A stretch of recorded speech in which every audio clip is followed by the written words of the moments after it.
Hi, welcome to our channel. రాజకీయాలలో విమర్శించడానికి కాదేది కానర్హం అన్నట్టుగా ఉంటుంది. అప్పటి వరకు గొప్పవాళ్ళు, మహానుభావులు, దయార్థ హృదయాలను పొడిన వాళ్ళే ఎప్పుడైతే రాజకీయాల్లోకి బయటకు వస్తారో, రాజకీయాలకు వచ్చిన తర్వాత వాళ్ళ ప్రమేయం లేకుండానే శత్రువులు తయారవుతారు, వాళ్ళ ప్రమేయం లేకుండానే మిత్రులు తయారవుతారు.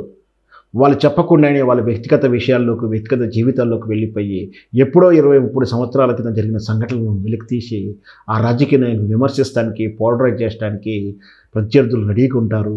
అలాగే షర్మిల ఎప్పుడైతే ఆంధ్రప్రదేశ్ రాజకీయాల్లో కాంగ్రెస్ తరఫున పోటీ చేయాలనుకుంటుందో, ఎప్పుడైతే జగన్మోహన్ రెడ్డికి వ్యతిరేకంగా పోదలుచుకుంటుందో అప్పుడే కొత్త వార్తలు బయటకు వచ్చాయి. ఇంతవరకు తెలంగాణలో ఉన్నప్పుడు షర్మిల వ్యక్తిగత జీవితం నుంచి ఏ రోజు కూడా వాక్యాలు రానట్టుది ఆంధ్రప్రదేశ్ ఎలాగానే ఆమె వ్యక్తిగత జీవితంలో ఎప్పుడో జరిగిపోయిన సంఘటన తాలూకు ఆ మొదటి వివాహం తాలూకు వార్తలను వైరల్ అవుతున్నాయి, ట్రోలింగ్ అవుతున్నాయి. షర్మిలకు మొదటి భర్త అయినటువంటి చంద్రప్రతాప్ని ఎవరు చంపారు, ఆ చంపడం, చనిపోయినటువంటి విషయంపై అనుమానాలంటూ ట్రోలింగ్ స్టార్ట్ చేశారు. విచిత్రమైన కథలు, విభిన్నమైనటువంటి వార్తలు వైరల్ అవుతున్నాయి, సోషల్ మీడియాలో చర్చలు అవుతున్నాయి.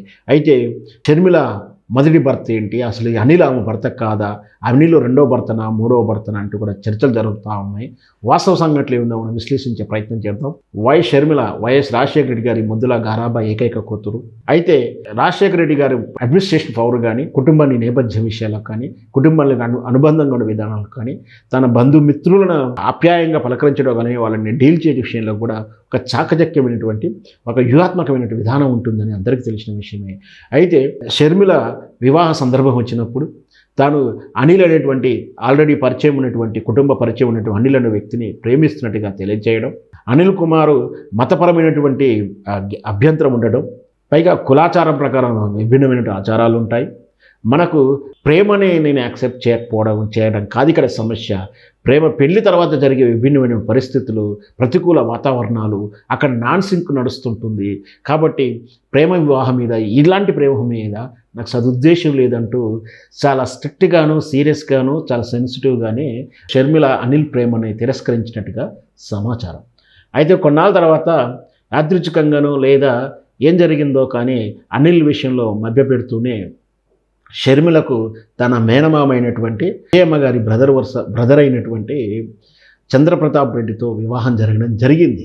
అది కూడా మౌనంగా, వెదిరించలేని మౌనమా లేక పరిస్థితులకు తలంచుకుందా షర్మిల పెళ్ళైతే చేసుకుంది. కానీ చాలా తెలివిగా వివాహానంతరం కాపురానికి వెళ్లకుండా దానికి కొన్నాళ్ళు టైం కావాలి, నేను ఈ పరిస్థితుల నుంచి నేను సింక్ అవ్వడానికి మూలు కావాలి అని చెప్పేసి కండిషన్ పెట్టేసి, ఆ కండిషన్ నుంచి ఆమె అమెరికా వెళ్ళిపోయిన తర్వాత అమెరికాలో అనిల్ని రహస్య మ్యారేజ్ చేసుకోవడం, తప్పని పరిస్థితుల్లో ఈ పెళ్లిని అంగీకరించాల్సిన పరిస్థితి రావడం, టెక్నికల్గా చంద్రప్రతాప్కు డైవర్స్ ఇప్పించి చంద్రప్రతాప్కు వాళ్ళే దగ్గరుండి మరొక వివాహం చేసి తర్వాత ఎవరి వ్యక్తిగత జీవితంలో వాళ్ళ హాయిగా ఉన్నాడు.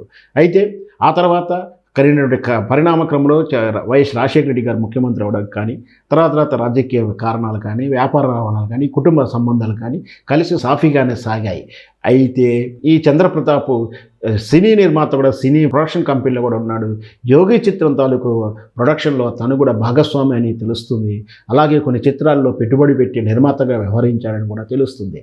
మనకు సహజంగా రాజకీయ నాయకులు సినిమాల్లో కానీ, డబ్బులు ఉన్న వాళ్ళు రాజకీయాల్లోకి వెళ్ళడం, రియల్ ఎస్టేట్ వ్యాపారం చేయడం, సినిమాల్లో పెట్టుబడడం సహజమే. కాబట్టి ఆ విధంగానే చంద్రప్రతాప్ రెడ్డి యోగి లాంటి చిత్రంలో పెట్టుబడులు పెట్టినట్టు కూడా తెలుస్తుంది. అయితే వ్యాపార నిమిత్తమై బెంగళూరు పోయి వస్తున్నప్పుడు రోడ్డు ప్రమాదంలో చనిపోయింది. యాదృచ్ఛికంగా అనుకోని సంఘటనగానే అర్జెంటుగా చనిపోవడం జరిగింది. అలాంటి చావును కూడా ఇప్పుడు రాజకీయాల కోసం ముందుకు తీసుకొచ్చి ఆ చావు మీద నీళ్ళుగా అనుమానాలు పెట్టడం అనేది నిజంగా కూడా సిగ్గుచేటు. ఎందుకంటే ఎప్పుడు లేని అతను ఈరోజు తెర మీదకి తీసుకురావడం అంటే కేవలం షర్మిల రాజకీయంగా టార్గెట్ చేసి ట్రోలింగ్ చేయడం అవుతుంది తప్పించి వాస్తవాలు కాదని కూడా గ్రహించాలి.